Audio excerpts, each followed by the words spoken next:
Jennifer Vivar, and I'm working on determining tectonic setting based on basalt's chemical sample.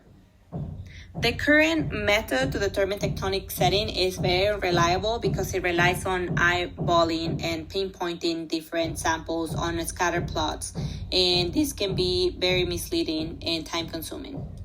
The goal for this semester was to train several models and try to determine the most relevant features for each model, try to make patterns, and try to see if there's new ratios to be explored, ratio of elements to be explored, and whether or not they're significant.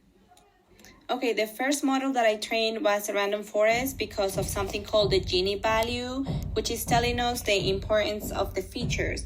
Here, after running the model several times, we have the features that are considered more important for the random forest. So we see some similarities. So for instance, MB appears on both of them, as well as CAO and SR.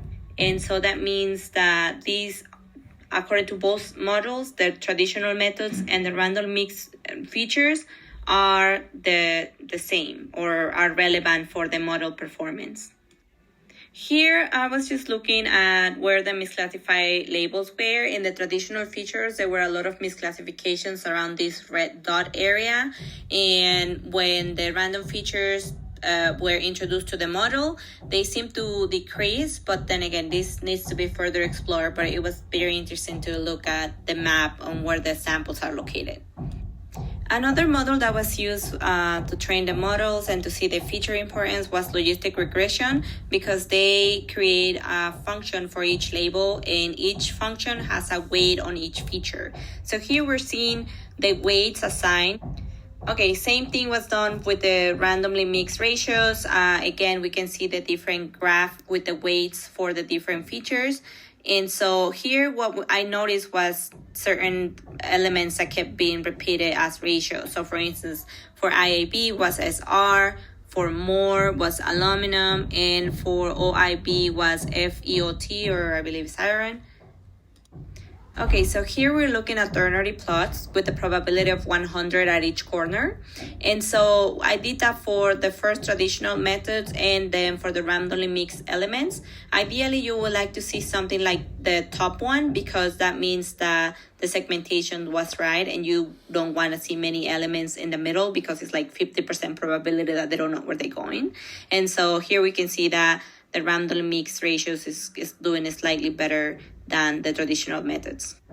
The RFE method is a method that removes one feature at a time and try to see how the model does. In this case, the logistic regression was used with the RFE to see which features were the most important, and these were the features for the traditional methods and for the randomly mixed ratios.